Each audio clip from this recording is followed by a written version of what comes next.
Kuigar. Greetings, I am Tad Larkin, the lore master of Manda-LORE, and today I'll be digging through the archives to continue elaborating on the overall history of the galaxy.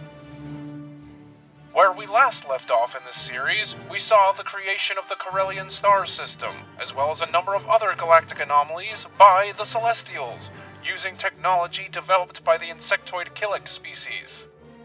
We also saw the disappearance of the Celestials and Killiks, as well as the rise and fall of the Rakatan Infinite Empire, the rise of the Hutt Empire, and the rise and fall of Zim the Despot. We begin here 25,000 years before the Battle of Yavin, where, with the successful reverse engineering of the Rakatan hyperdrive, we see interstellar trade increase as a result of the hyperdrive making interstellar travel easier, prompting several rich worlds in the galactic core to form a democratic union of planets, known as the Galactic Republic. Establishing Coruscant as their capital, many of the core worlds joined the Republic, and seeking to expand their borders, Republic scouts were sent to explore much of the unknown regions of the galaxy, which, at the time, to the Republic at least, was anything outside of the core worlds region. Due to hyperspace anomalies, travel in the galactic westward direction from Coruscant was extremely difficult and perilous, which is why, even today, there is a massive swath of unexplored space still known as the Unknown Regions. As a result of this, most galactic exploration of this time ventured into the galactic northeast and galactic south directions. Republic explorers began blazing a trail and mapping major hyperlanes at this time, paths through space where no obstructions or anomalies existed, making hyperspace travel fast and easy for mass transit. The first of these hyperlanes to be mapped was the Corellian Run, starting from Coruscant, traveling in the galactic southeastern direction through Corellia, making Corellia the rich trade hub it is today, I might add, fading off in the outer rim towards wild space. The second major hyperspace lane to be blazed was the Perlemian trade route, which, like the Corellian Run, starts from Coruscant, this time traveling in the galactic northeastern direction towards Ossus, tapering off in the outer rim near Troikin. It is during the blazing of the Perlemian that the Republic first came into contact with the Jedi Order on Ossus, descended from the Order of the Jedi who came to Ossus on sleeper ships, following the Force Wars on Tython that I explained in the previous transmission. Though the Jedi preferred to remain in isolation on Ossus, they agreed to join the Republic and support its cause, though not directly integrating in the Republic as they do in later years. By 24,500 BBY, the Jedi Order experienced its first major schism since the Force Wars, when a young Jedi Knight by the name of Zendor grew frustrated with the Order's perceived reclusiveness and reluctance to explore the darker facets of the Force, and he withdrew from the Order and established his own academy on the core world of Letau. Zendor's Letau Academy steadily grew in numbers, as more and more Force users became attracted to the idea of studying the Force in its entirety and not just the light side, to which the Jedi Order was not a fan of. The Jedi responded by raising an army to attack Zendor's academy, but, luckily for him, the students had been training in martial combat for just such an occasion, and the legions of Letau were raised to combat the Jedi threat. The Jedi and the legions of Letau fought a brief but fierce war, battling at Ossus. Then, retreating to the core to seek the aid of the Republic, the legions of Letau were attacked on Coruscant by them, prompting several more battles at Coralag, Brental IV, Chandrila, Metelos, Columbus, and finally Letau, where Zendor and his legions were defeated by the Jedi. Continuing with the blazing of the Perlemian trade route, the Republic then came in contact with the Tion Cluster, which, in the days after the fall of Zim the Despot, was a hodgepodge of warring territories that were almost wiped out by the Hutt Empire centuries earlier. Viewing the Republic as a weak conglomeration ripe for the taking, the Tion Cluster unified under the honorable union of Dezevro and Tion, and subsequently declared war on the Republic. Utilizing captured Republic hyperdrive tech, the Tionese managed to push the Republic all the way back to the core worlds up the Prelemian, even attacking Coruscant at one point. However, with the Jedi joining the war, the Republic pushed the Tionese back to Tion, and even though the honorable union of Dezevro and Tion accepted unconditional surrender, the Republic sought to make an example of them, and bombed Dezevro, causing relations with the Republic and the Jedi to sour and dissolve. With the defeat of the honorable union of Dezevro and Tion, remaining Tionese holdings began to apply for Republic membership, in fear of the looming threat posed by their old rivals, the Hutt Empire.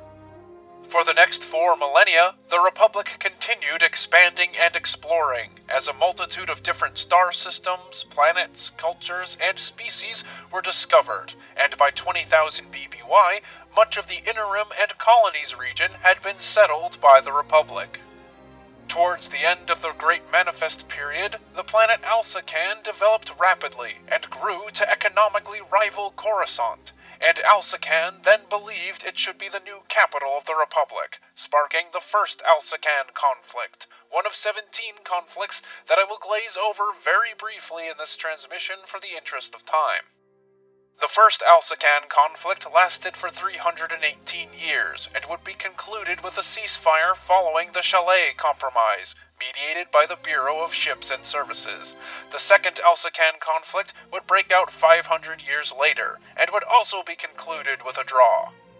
During the second Alsacan conflict, exploration of the galactic east resumed until Republic scouts encountered a monstrous race of spacefarers known as the Duinoguin, near modern-day Marcana, and fled back to the core, sparking the Duinoguin contention, a brief conflict between the Republic and the Star Dragons. Supreme Chancellor Felorian managed to broker peace between the Republic and the Star Dragons, and together with the Duinoguin philosopher Borzmat O, they established the University of Coruscant. 15,000 BBY marks the end of the Republic's Indecta era, and is also a pretty busy year for the galaxy, as, in Hutt space, the Hutt cataclysms occur, in which the Hutt Empire is torn apart by a brutal civil war, and many Hutt worlds are devastated in the process, including their homeworld, Varl. The Hutts eventually relocated to Evokar, which they renamed Nalhutta, and established the Council of Elders, where disagreements between Hutt clans can be mediated through non-conflict resolutions, as the philosophy of Kashyyyk is enacted, basically transforming Hutt space from a unified empire to a collection of criminal syndicates. Back in the Republic, the Senate Rotunda we know today is constructed, as well as the famous Sinar Fleet System starship manufacturer is established, and some strife between the Republic and the Aquilish in the Ando system is dealt with. From 14,500 BBY to 11,987 BBY, the 3rd, 4th, and 5th Alsacan conflicts erupt and fizzle out, usually resulting in a draw. Meanwhile, the Republic continues to explore, settle, and expand. The Pious Dea era begins with the impeachment of the Bothan Supreme Chancellor Perslia in 11,987 BBY at the hands of an extremist anti-alien religious cult known as Pious Dea, who, in turn, put one of their own in the office of Supreme Chancellor, Contuspex I.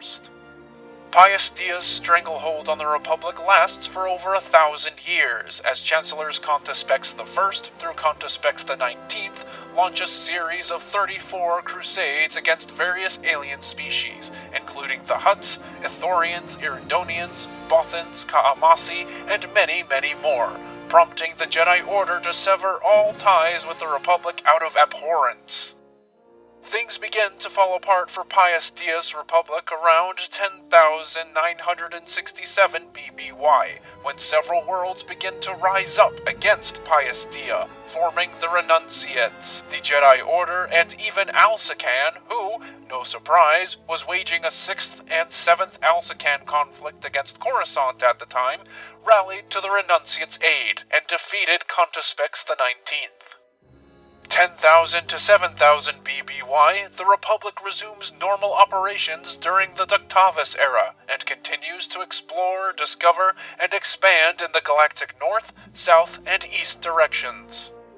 By 7000 BBY, the Tong, exiled from their home world of Coruscant following the Battle of Zell several millennia earlier, settled a temperate planet in the Outer Rim, naming it Manda-LORE, or Manda-LORE, after their leader, becoming the first Mandalorians.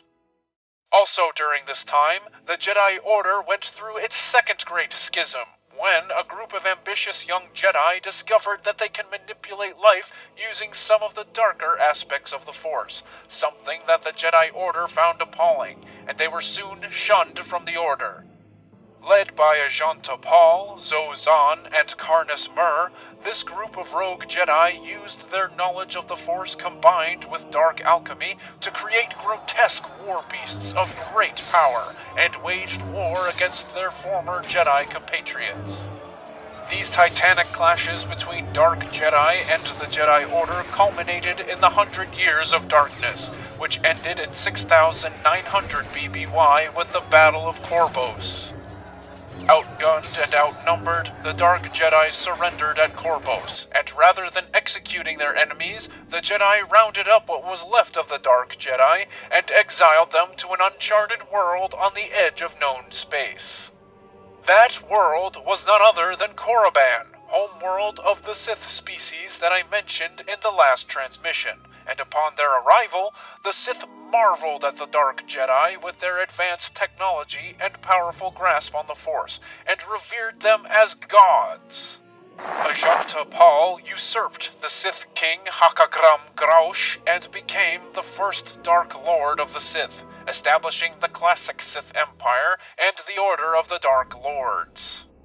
Paul spent the remainder of his years moving the Sith capital to Ziost, further developing the world until his death, where a massive tomb for him was constructed on Korriban, in what would become the Valley of the Dark Lords. The arrival of the Dark Jedi on Korriban was a turning point in the Sith culture that would end up plaguing the Jedi for the rest of galactic history. With the 100 Years of Darkness at its end, the Republic resumed exploration, colonization, and annexation, primarily in the galactic southern quadrants, and the first legs of the Rimma trade route and Corellian trade spine hyperlanes were blazed and charted. Back in Sith space, around 5100 BBY, a half-human, half-Sith by the name of Marka Ragnos ascended to the mantle of Dark Lord of the Sith, after defeating his rival, Simus, and proving himself more worthy of the title.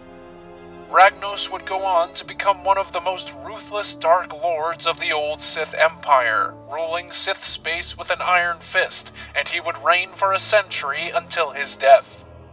Following the death of Marka Ragnos in 5000 BBY, 3 individuals shown as worthy successors to the title of Dark Lord: Naga Sadow, Ludo Kresh, and Ragnos' apprentice, Vitiate, who subsequently relinquished any claim to the title for now. Ragnos' sarcophagus hadn't even been in his tomb for a day before Naga Sadow and Ludo Kresh began battling for the title of Dark Lord, and their duel was so fierce that the spirit of Marka Ragnos himself watched the spectacle, declaring Naga Sadow the victor. The new Dark Lord of the Sith would soon get opportunities that were not available to the previous Dark Lord, when 2 Republic explorers, Gav and Jory Daragon, stumbled upon Korriban purely by accident. However, that is a topic for another transmission. This ends my findings on the earlier periods of the Galactic Republic. Stay tuned for the next transmission of this lecture series, where the heyday of the Old Republic will be discussed. In the meantime, keep your comm channels open for future transmissions, and don't forget to subscribe. Tad Larkin, out.